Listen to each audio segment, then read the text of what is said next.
Muy buenos días, estudiantes. Hoy hablaremos acerca del tema del desarrollo humano.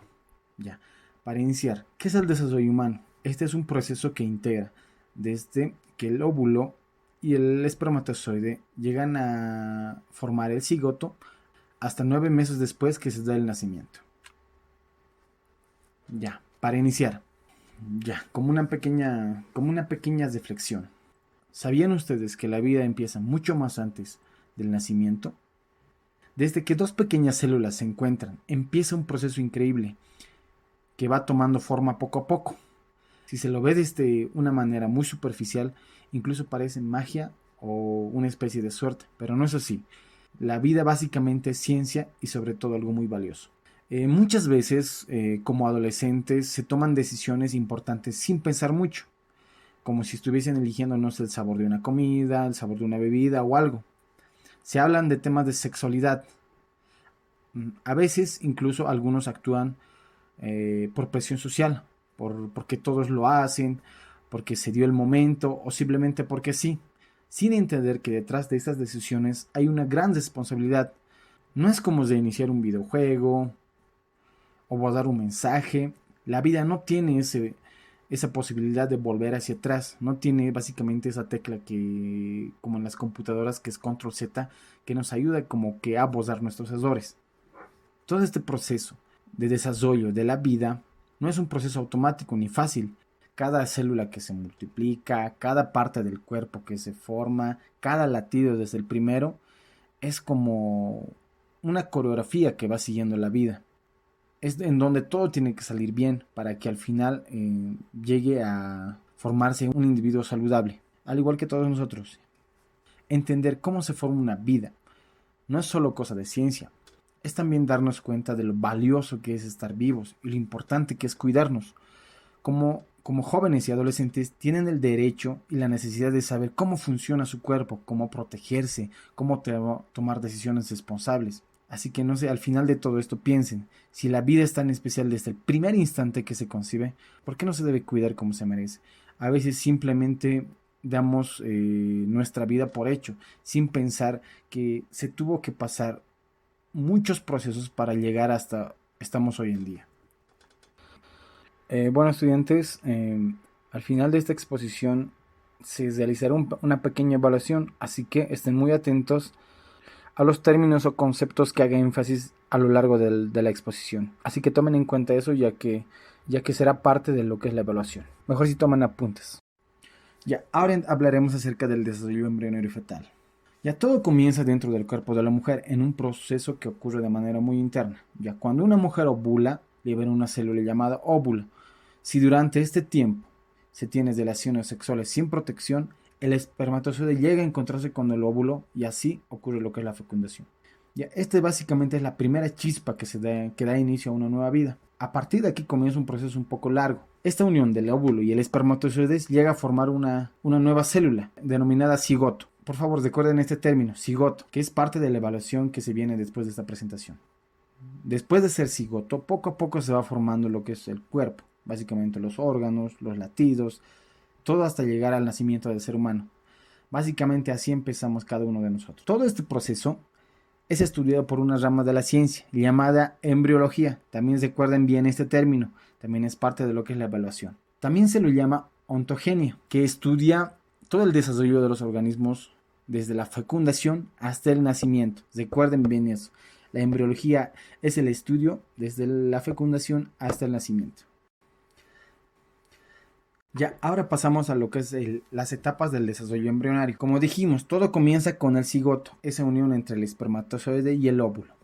Este cigoto no es cualquier célula, sino que tiene toda la información genética necesaria para formar una persona. En otras palabras, desde ese instante que nace lo que es el cigoto, ya está escrito si alguien va a tener ojos verdes, si va a tener cabello rizado o va a tener cabello lacio, o si va a ser alto, o si va a ser de estatura mediana o baja, o si va a ser alérgico a algún tipo de alimento, o quizás si tenga una enfermedad congénita. Pero el cigoto no se queda ahí, al contrario, empieza a dividirse una vez, otra vez, como si estuviese haciendo una copia de sí mismo. A todo este proceso, en donde se saca copias de sí mismo, se le llama segmentación. Anoten también bien ese término. Segmentación es cuando el cigoto va haciendo copias de sí mismo. Recuerden bien eso. Este es el primer paso de un largo viaje básicamente de transformación, donde en el proceso se irán formando los órganos, tejidos y todas esas cosas que hacen a un ser humano. Las etapas que se presentan en el desarrollo embrionario son 3. Hablemos de la primera, que sería la segmentación o formación de la blástula. Cuando ya ocurre la fecundación, la primera célula dijimos que se le llamaba cigoto. Recuerden bien eso. Luego, esta empieza a multiplicarse sacándose copias de sí mismo. Esta multiplicación se le llama mitosis. También recuerden ese término, mitosis, que es la multiplicación del cigoto. De esta forma, se van creando ya varias células. Y estos más adelante se les denominará blastómeros. Cuando ya hay suficientes, se forma una especie de pelotita sólida, una pelotita de células, conocida como mórula. ¿Y esto por qué? Porque se asemeja a lo que es a la mora. Básicamente tiene la misma forma, por eso se lo denomina mórula. Luego esta mórula se reorganiza, se forma una cavidad y dentro de la cavidad se llena de líquidos. En el centro está lo que es el blastocele y todo lo que está rodeando como una capa se le denomina blastodermo y así se forma lo que es el blastocito. Este blastocito tiene dos partes muy importantes. Uno, el embrioblasto y el otro es el trofoblasto. El embrioblasto es donde se va a formar el embrión, básicamente es como la materia prima del embrión. Y el trofoblasto no será parte de lo que es el bebé, pero igual es de suma importancia ya que ésta va a empezar a formar lo que es la placenta y otros anexos, lo que van a ayudar a alimentar y a proteger lo que es el embrión. ¿Qué pasa luego de esto? El embrión llega a lo que es el útero y empieza a implantarse en las paredes, básicamente a hundirse en las paredes del útero, si lo vemos de otra forma. ¿Qué pasa? Y ahí empieza a producir hormonas, como los estrógenos y la famosa gonadotropina coriónica humana. Es la que se detecta cuando se hacen las pruebas de embarazo. ¿Y qué hacen estas hormonas? Avisan al cuerpo de la mujer que ya hay un bebé en camino y que por favor ya detenga lo que es la menstruación por unos meses. Ahora vemos acerca de la gastrulación. Anteriormente dijimos que el embrión básicamente tiene dos capas, una externa y una interna. Básicamente es como una pelota hueca hecha de células. Pero luego, en una etapa llamada gastrulación, esta pelota empieza a transformarse en algo mucho más complejo.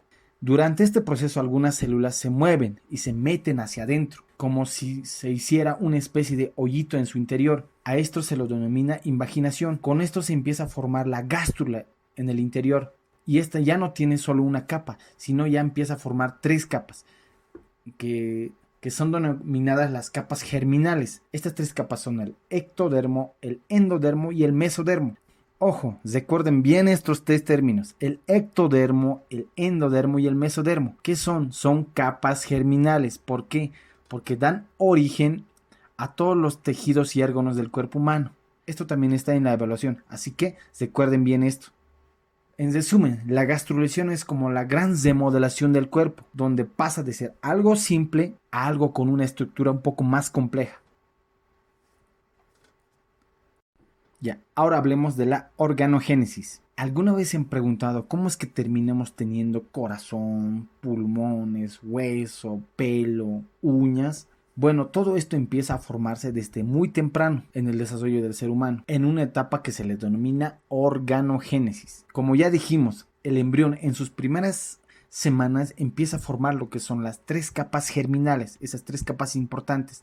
De estas 3 capas ya dijimos que salen todos los órganos del cuerpo. 1. El ectodermo. De aquí se va a formar lo que son tejidos exteriores como la piel, el pelo, las uñas, las glándulas sudoríparas y también las glándulas salivales. Luego está la segunda capa germinal, el endodermo, que es como una capa interna. De esto se va a desarrollar lo que es el sistema digestivo, también se va a desarrollar el hígado, el páncreas, los pulmones, las vías respiratorias como la tráquea y los bronquios. Y luego se encuentra la tercera capa germinal, que es el mesodermo. Es como la capa de en medio. De aquí salen los músculos, los huesos, los riñones, el sistema circulatorio, el sistema excretor y las gónadas, que luego se van a convertir en testículos u ovarios. Ahora hablemos acerca de lo que son las formaciones embrionarias. ¿Qué son las formaciones embrionarias? Las formaciones embrionarias son todas esas estructuras que se forman alrededor del embrión durante las primeras etapas del desarrollo. Estas estructuras no solo lo protegen, sino que también cumplen funciones vitales para su crecimiento, su nutrición, para la oxigenación, también para eliminar los desechos mientras el embrión está dentro del útero. En palabras sencillas, son más o menos como un equipo de apoyo para el embrión, para que ésta pueda vivir y crecer y desarrollarse correctamente. Las principales formaciones embrionarias son 5. Ya, hablemos de la primera. La primera es el saco vitelino. ¿Qué es el saco vitelino? Es como el primer ayudante del embrión. Aparece rápido después de la fecundación en lo que es la parte exterior del embrión. ¿Y qué es lo que hace? Crea las primeras células de sangre. Ayuda a formar el tubo digestivo primitivo. Nutre el embrión en sus primeros días de vida, mientras la placenta aún no se organiza bien. También contribuye a lo que es la formación del cordón umbilical. Otra formación embrionaria sería el amnios, que es una membrana fina, pero fuerte, que envuelve totalmente al embrión y luego al feto. Es como una funda protectora en sí. Adentro de él está el líquido amniótico. También protege al bebé de lo que son los golpes y mantiene una temperatura adecuada para el feto. También permite que el mismo feto se mueva libremente, sin pegarse a nada por dentro. Básicamente le ayuda a flotar feliz al feto. Un dato curioso, desde el segundo trimestre, la parte líquida en donde básicamente nada el feto está hecho de orina, pero esto es algo completamente normal y necesario para el proceso del feto.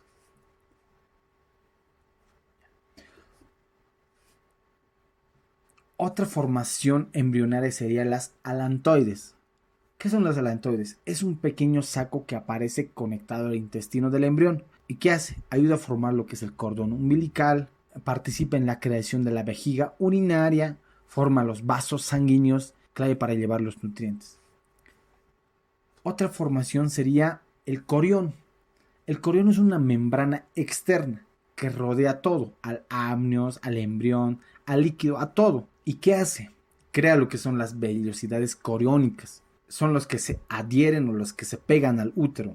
Y también junto con el tejido materno empieza a formar lo que es la placenta. Ya. A veces, como dato curioso, a veces los médicos llegan a analizar estas vellosidades para detectar enfermedades genéticas en los fetos. Para ver, no sé si el feto llega o tiene síndrome de Down o también podría tener síndrome de Edwards, síndrome de Turner o enfermedades genéticas como la fibrosis quística, la anemia de células falciformes, la distrofia muscular, la enfermedad de Huntington, etc. Y también para algunos casos en donde la ecografía no puede detectar si es varón y es mujer, se analizan estas células para verificar el sexo del feto. Ya. Otra formación sería la placenta. También, chicos, recuerden este término. La placenta, que es, en palabras sencillas, es el puente entre la mamá y el bebé. ¿Qué es? Es un órgano temporal que se forma por partes tanto del bebé como de la mamá. ¿Qué parte usa del bebé? El corión, y de la mamá el endometrio, que sería que la parte interna o la pared interna de lo que es el útero femenino. ¿Y qué hace? Lleva nutrientes, oxígenos y defensas de la mamá al bebé. También saca lo que es la basura, los desechos que produce el feto. Esto lo saca hacia la sangre materna. Por eso es tan importante la placenta. Por eso decimos que es el puente entre la mamá y el bebé. Es lo que lo conecta básicamente. Por eso, chicos, recuerden esto. Este término también es parte de lo que es el examen.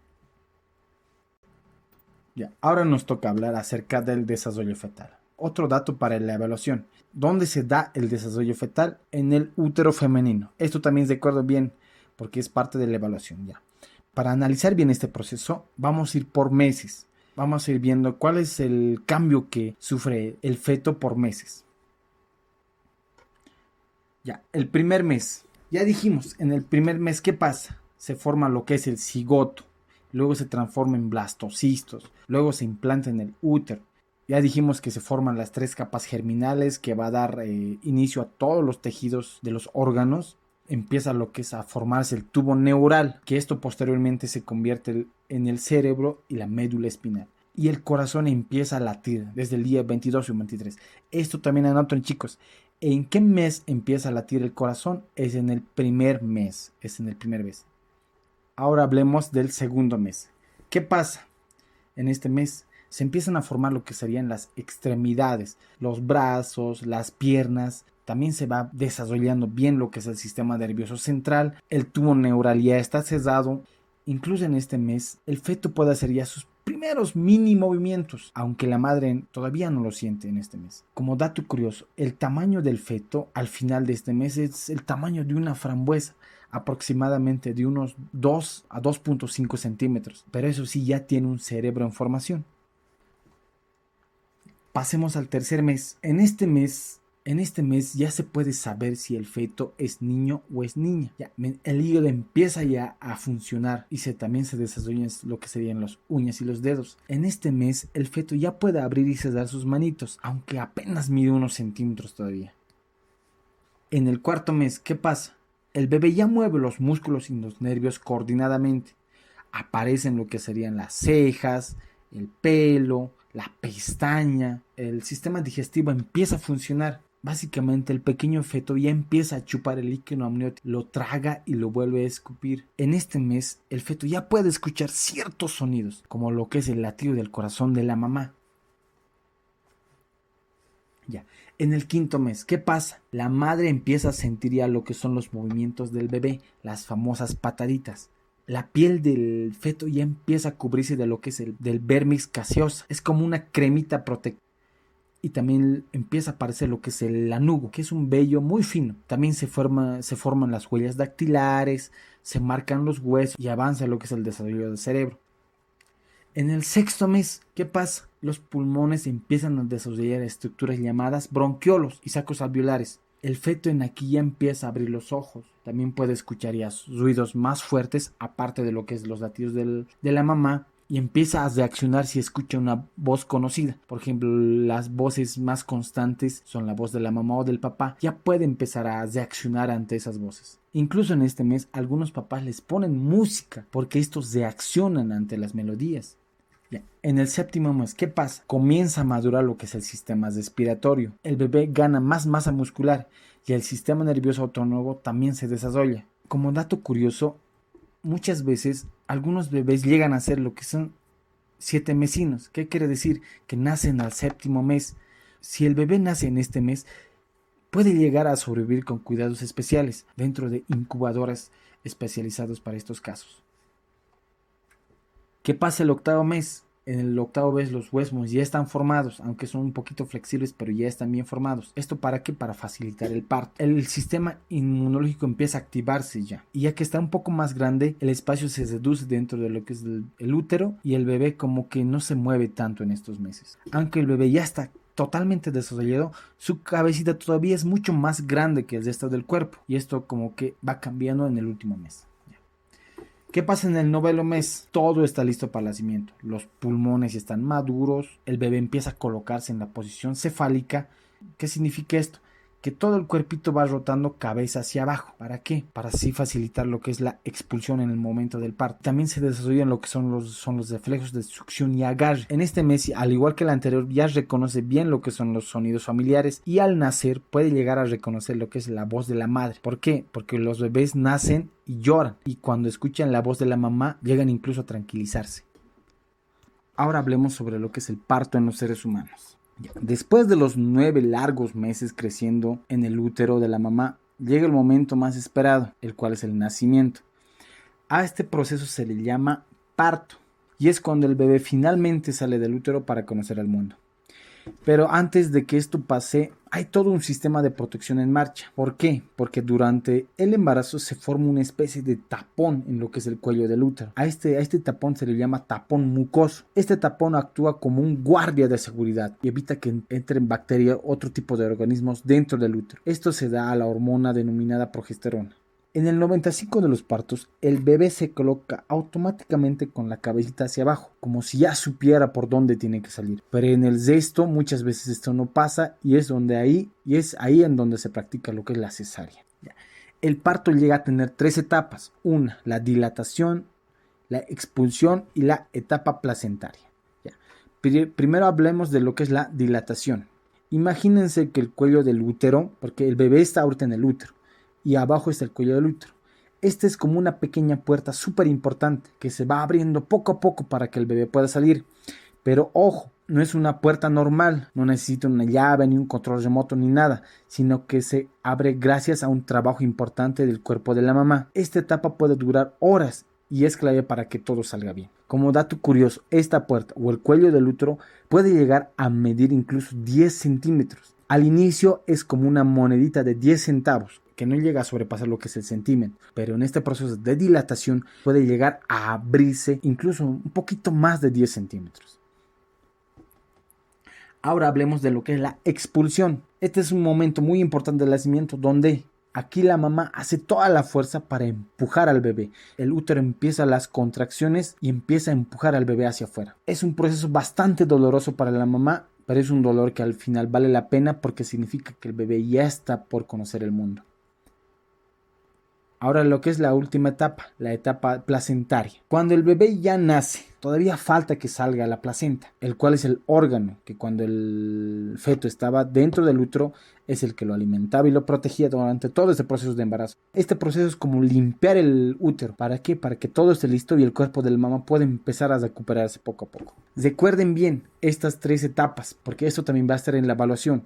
Las 3 etapas del parto, ¿cuáles son? La dilatación, la expulsión y la etapa placentaria. Ahora hablemos sobre cuidados, nutrición y detección de riesgos durante el embarazo y la lactancia. Durante el embarazo, la mamá necesita visitar al médico con regularidad. Estos controles prenatales son clave para revisar al bebé y que crezca sano, para detectar si hay algún problema o si el bebé tiene algún tipo de enfermedad y para que la mamá reciba consejos personalizados para su cuidado.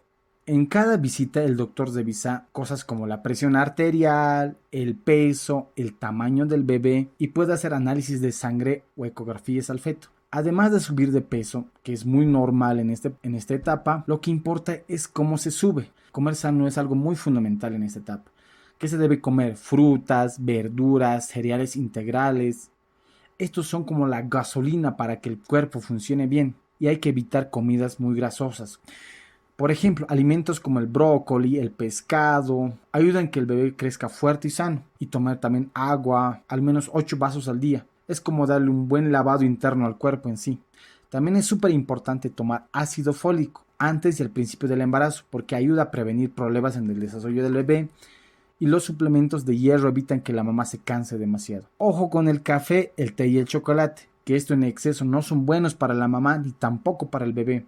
Además de cuidar la alimentación y asistir a los controles prenatales, también es bueno hacer ejercicios suaves durante el proceso de embarazo. Esto es algo muy beneficioso, siempre y cuando el médico lo apruebe. Se pueden realizar actividades como la caminata, nadar o hacer yoga prenatal. Esto ayuda a que la mamá se sienta con más energía, que mejore la circulación y pueda aliviar dolores típicos del embarazo.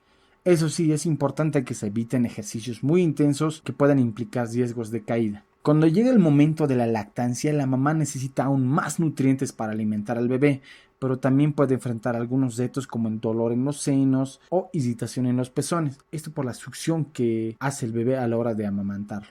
Y por eso es muy importante seguir yendo al médico después del parto, para que todo este proceso de lactancia también se dé lo mejor posible.